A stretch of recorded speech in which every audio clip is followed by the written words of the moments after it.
Government ने कानून बनाया कि उस व्यक्ति को, उस हस्बैंड को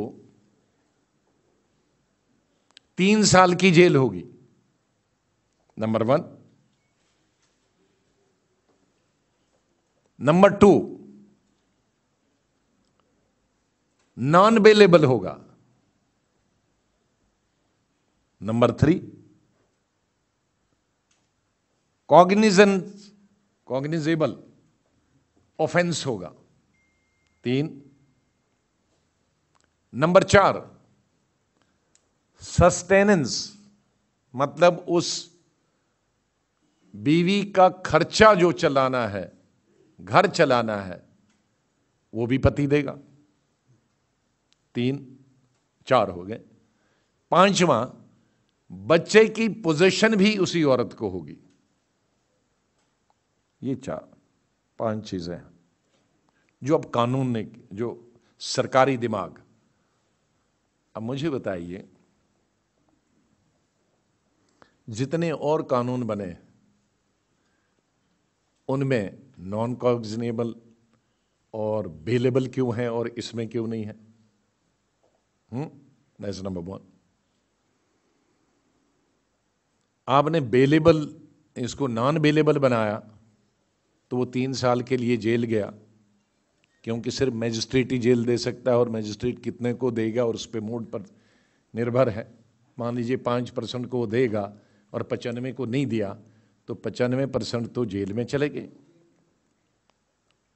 तो एक तो वो आपने नॉन बेलेबल करके इसको जेल में डालने का पूरा व्यवस्था की। मुझे उसके जेल पे जाने पर भी कोई आपत्ति नहीं है, अगर वो डेटरेंट है, मुझे उस पर आपत्ति नहीं, या हमारी पार्टी को आपत्ति नहीं। अगर उससे वो रुक जाता है, ठीक हो जाता है। लेकिन ये जो कॉग्निजेबल बनाया, मैं वकील नहीं है जो, लेकिन जो मुझे वकीलों ने बताया है कि फर्क नॉन कॉग्निजेबल और कॉग्निजेबल में इतना होता है, नॉन कॉग्निजेबल में जो एग्रीव्ड पार्टी है वही शिकायत कर सकती है। यहां तो पत्नी है एग्रीव्ड, बेटा भी हो सकता है, बच्चा भी हो सकता है।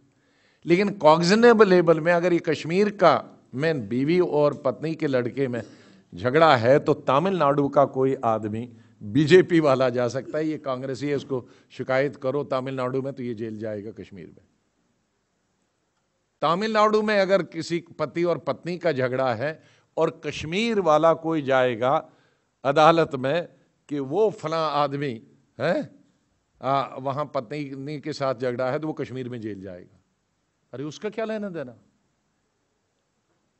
आज जिस तरह से देश में कास्ट वार है, कम्युनल वार है, पॉलिटिकल वार है, anybody can go any from anywhere in the country और उसके लिए शिकायत और बीच में 3 साल के लिए जेल।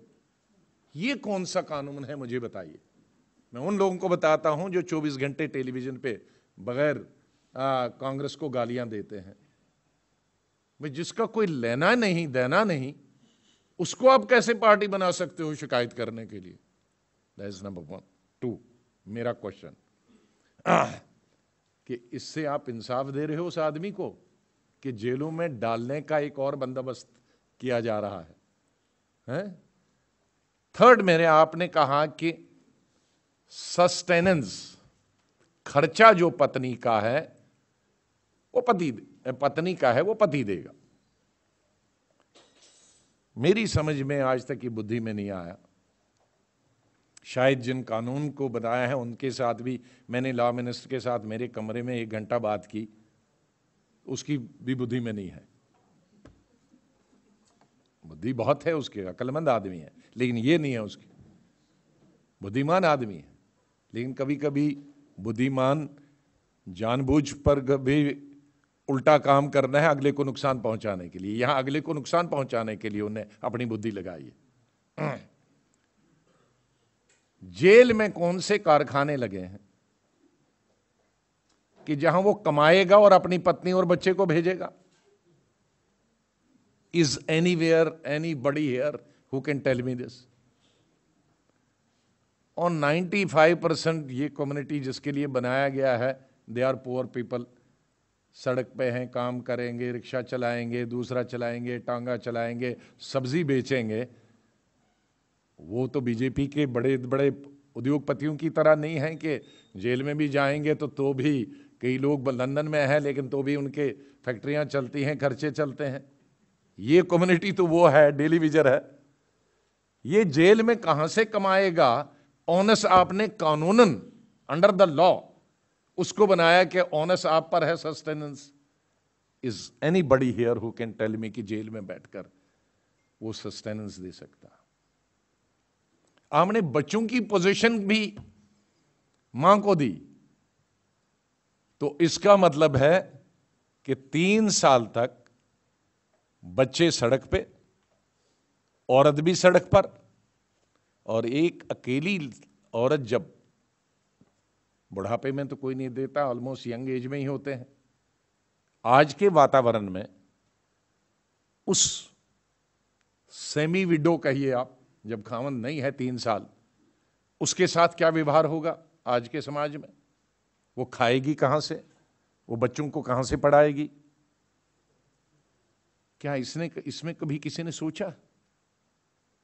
मैंने लॉ मिनिस्टर से कहा और मैंने सदन में भी कहा, ये जो आपने सस्टेनेंस का दिया है, अगर आप इतने हमदर्दी हो तो जब तक वो जेल में है तब तक आप दे दो ना सरकार की तरफ। कहां हम नया पैसे भी नहीं देंगे। तो ये जो कानून बना है, पहला वाला छोड़कर 3 तलाक वॉइड हो जाता है, वो सुप्रीम कोर्ट। लेकिन जो सरकार ने किया है, बनाया सेकंड पार्ट, वो anti husband and anti wife and anti children.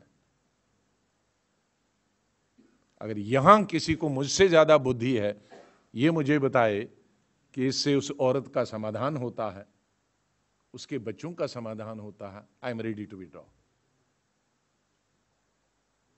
My party is ready to withdraw. Self contradictory. और मैं 24 घंटे टेलीविजन बता देता हूं, कांग्रेस पार्टी अपोजिशन गलत कर रही है, भारतीय जनता पार्टी बहुत मुसलमान औरतों की सिंपैथाइजर है। वाह वाह, पति को जेल में डाला और खुद सड़क पे उसके बच्चों को उसको डाला, होमलेस कर दिया। इससे बड़े सपोर्टर तो कोई नहीं है, और दुनिया वाह वाह कर रही है। I am so surprised. अब इससे बुद्धि अगर किसी को है तो मुझे जरा समझाए कि कहां हम उस मुस्लिम औरत के खिलाफ हैं और कहां वो उस मुस्लिम औरत के फेवर में है। वो कौन सा एक पॉइंट है जो उस मुस्लिम औरत के फेवर में है, एक्सेप्ट 3 तलाक। For that the credit goes to Supreme Court, not to the government. चलिए भाई, आई थिंक